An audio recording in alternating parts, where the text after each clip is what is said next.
What's up, everybody? Destin Legary here, joined by Sean Murray. Hey. Sean, what are we looking at? No Man's Sky is what we're looking at. We kind of just showed some early gameplay, I guess, last night.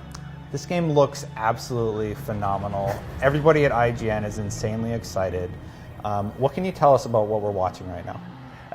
Yeah, well, this has been a really difficult game to show, I guess.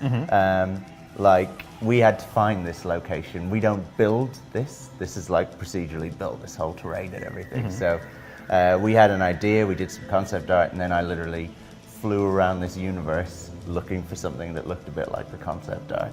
So you've just come out of a big cave network. That's actually a huge cave behind you. And you're coming down to this watering hole and seeing some creatures. And these creatures are like, they're procedural as well, right? So they're unique and you kind of won't see them anywhere else. Yeah, just like going to a planet filled with dinosaurs and mysterious monsters, we'll call them, is just incredible. What do you do in this world? So there's any number of ways that you can play the game. We try not to be super descriptive. So I guess a lot of people would call it a sandbox game. I probably wouldn't. You know, you're not on really specified quests or whatever, but there's lots that you could do. So for instance, you could run away, but you could also have attacked that creature, you could kill it, you could have collected some resources, which you saw in the cave back there. You could now be coming up to this space station to trade or upgrade your ship. You could be building up like a team of wingmen like you've got here. You could decide to attack these freighters or not, or you could join in with these pirates who are attacking. There's a lot that you can do, but we're not giving you specific quests. We're not saying go and find the amulet pieces on all the different planets or whatever. So is it kind of like Minecraft in that aspect? Not so much that you're creating, but you can kind of play the game how you want to? Well, yeah, I guess, you know, this is a game that's been in our heads for so long, and actually over the last few years seeing things like Minecraft and DayZ come out has really made us feel like this is the right time to be making this game. You know, this is the type of game that we're really excited for. Something that's a bit more, you know, open and freeform and kind of real. Like, this is just a real universe.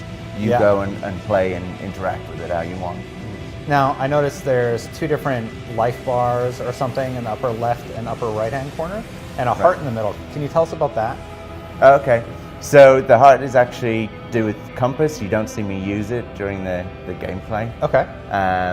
Up on the top left, you're actually seeing a readout of what planet you're on or what system you're in. Okay. And that's really interesting to watch in like a montage video, where you can kind of see that over and over again. You've got weapons. You have weapons on the ground, and you have weapons in space, basically. So you're getting a readout of those. Cool. And then, what's the story here? Is there a story at all? You know, again, we're not really that kind of game. There isn't levels, there aren't missions, there isn't a story. We don't tell you who your character is, you know. And so you could say, yeah, a bit like maybe Minecraft, a bit like, you know, some of those other games, Terraria or whatever, Starbound, that are more freeform. I think there's two schools of games that are going on at the moment.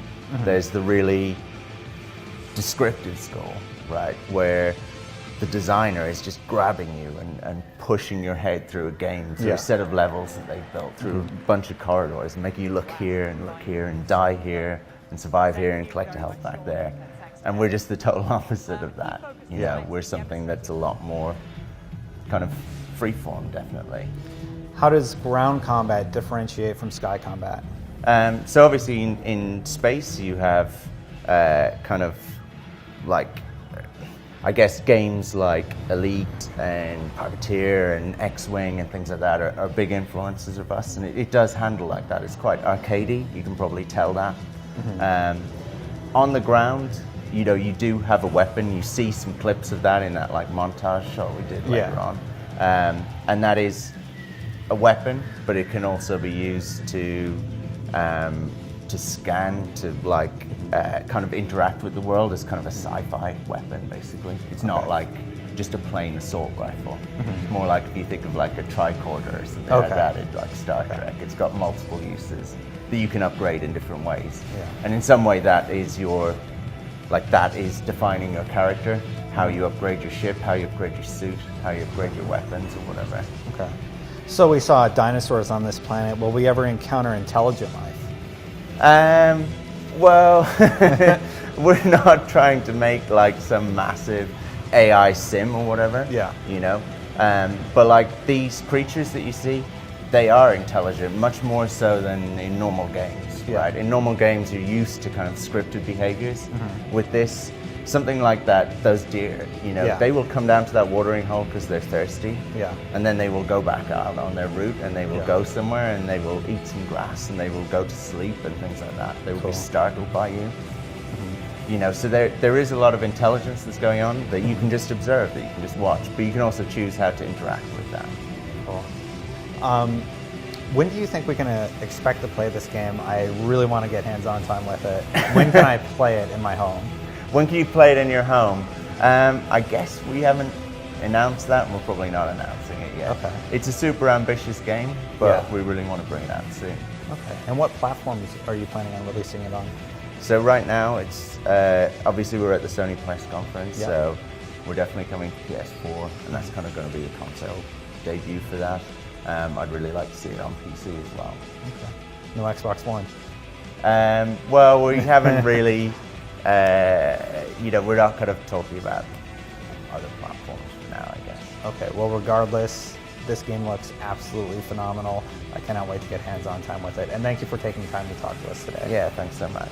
For more on No Man's Sky, you're already in the right place. IGN.